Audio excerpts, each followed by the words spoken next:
tinggal aja nih, pemerintah air ini putih. mau nggak dengan tekadnya untuk tidak membeku pada Depdikbud dan seluruh sistem yang tadi itu hafalan dan dampaknya itu pendidikan itu tidak mengenai dan tidak kena pada kebutuhan sehari-hari di daerah nelayan, tidak ada banyak sekolah perikanan di situ, daerah Oh, kebun, tidak untuk sesuai itu sama semuanya, kebutuhan ya. sama kebutuhan itu.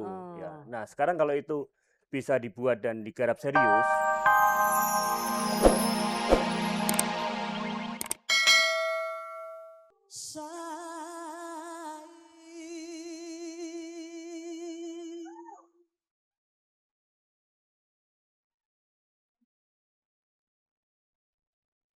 Reza, Uges cuma bertanya-tanya dalam hati sebenarnya. Waktu kecil lo dibiarin gak sih teriak-teriak sama nyokap lo nyanyi di rumah? Nyokap gue kerja, Hah? dari kecil mama kerja, jadi aku jadi teriak-teriak sendirian aja di rumah. Oh itu bukan karena dikasih tapi nyuekin semuanya ya? Dicuekin, tau-taunya, loh kok nih anak udah ikut lomba gitu.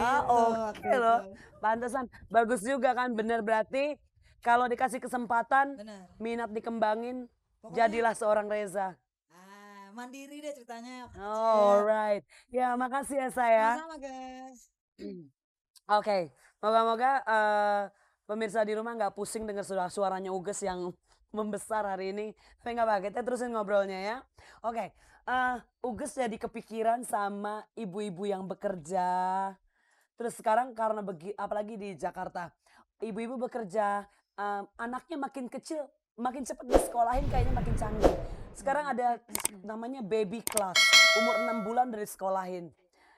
Itu terus perannya orang tua kapan gitu untuk nemenin mereka? Ya sebetulnya ya, mutunya itu tidak tergantung dari kuantitas, dari berapa lama, tapi dari kualitas.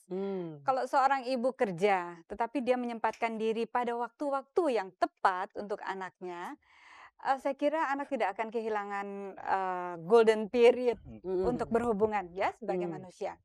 Misalnya ya memang sebaiknya waktu kecil, anak masih kecil, sebaiknya ibu mengurangi ya. Ketularan Uges kayaknya. Ketularan. Mengurangi keaktifannya, tetapi bukan berarti dia melepaskan karirnya ya. Kemudian sekarang kan zaman modern ya.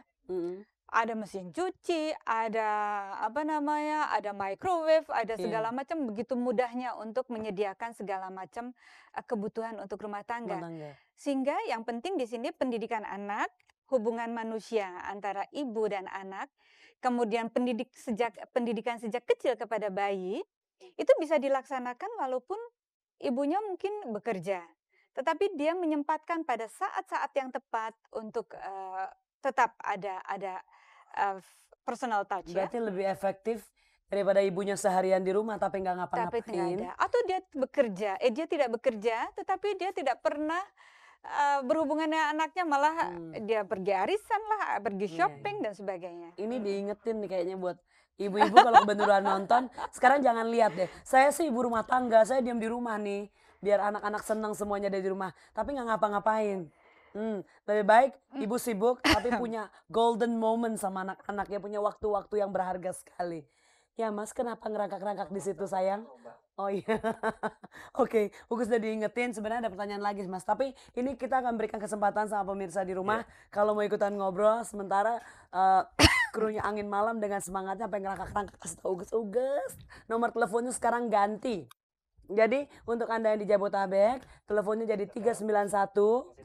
Masih tetap yang ini ya, 3914601. Tapi untuk yang di luar Jabotabek, nomornya yang di ujung belakangnya ganti dari 3914605. Silakan kalau Anda mau ikut ngobrol, mungkin kasih pendapat, terus mungkin mau bertanya juga silakan. Terus ada satu pertanyaan juga, bisa nggak sih di konsepnya diubah biar kita ini punya pembaharuan di bidang pendidikan. Capek gitu, di koran tuh udah ditulis macem-macem, nggak bagus tapi nggak diapa-apain gitu loh. itu sebenarnya tergantung sekali ya. Pemerintah ini kalau mau, itu semua masukan mengenai visi pendidikan sebagai pemekaran tadi itu. Semua potensi kreativitas, rasa religius, estetika, rasa seni, dan semuanya itu sudah banyak yang masuk. Tapi Sorry, pelaksanaannya itu masuk berat. tapi Oke, ya. oh, padahal belum dijawab, nanti Itulah. dijawab ya. Oke. Oke, Ugus akan terima. Nggak marah kan ya Mas? Oh, Oke. silakan. Oke, halo. Halo. Kok ngambek? Ntar dulu dong. Oke. Kita masih tunggu telepon Anda, pemirsa.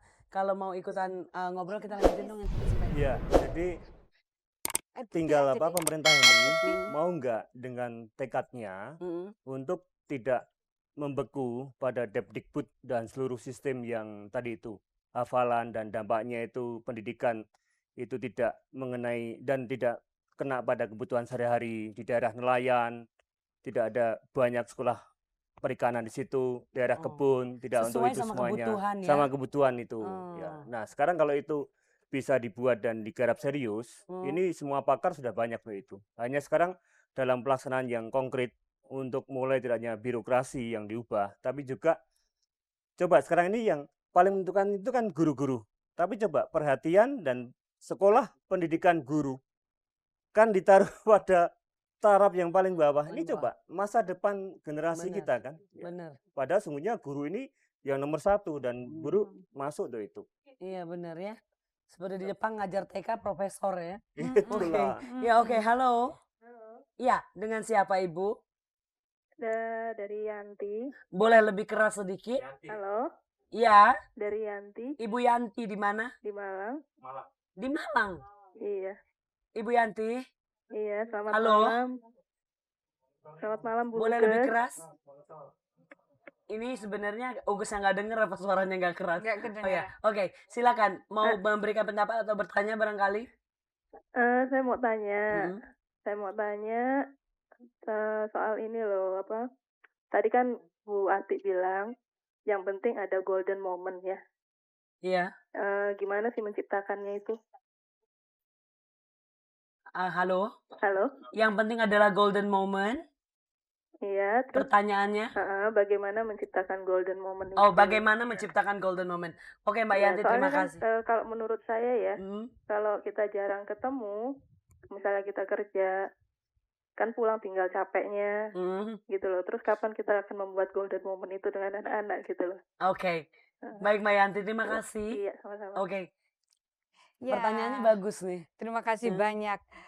Ya memang susah-susah gampang ya. Misalnya waktu anak bayi, kalau memang ternyata mesti bekerja, anaknya bisa dibawa, atau juga ini juga mungkin mesti diciptakan ya, bahwa ibu-ibu yang mempunyai anak bayi, dia boleh pulang pada waktu makan siang misalnya, atau pada waktu menyusui, atau dibuat tempat menyusui.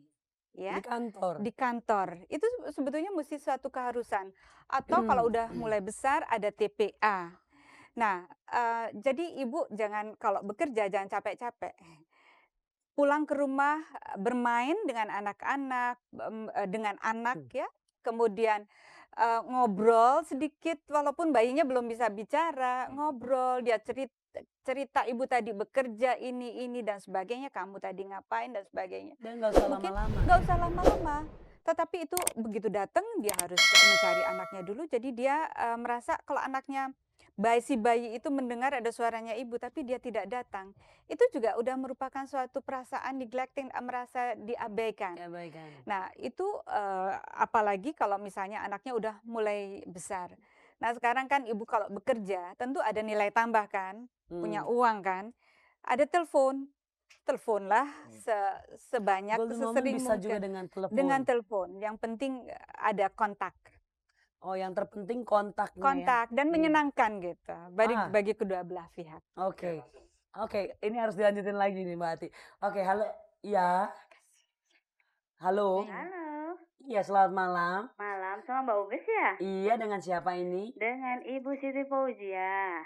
Maaf, Halo? Ibu Siti Fauzia. Iya, Di mana? dari Bandung. Oh, di Bandung. Iya. Oke, Ibu mau tanya. Mau tanya nih Silakan. pada para pakar berdua. Ada Mas Pakar, Muji ya. sama Mbak Ati. Dua-duanya. Iya. Jadi menurut saya itu kelihatannya dari pembicaraan tadi bahwa pendidikan itu terlalu digeneralisasi ya Mbak ya. Maaf, terlalu apa Ibu? Digeneralisasi gitu. Digeneralisasi. Oke. Nah, kemampuan individualnya itu kan baik orang tua atau murid itu kan berbeda-beda. Jadi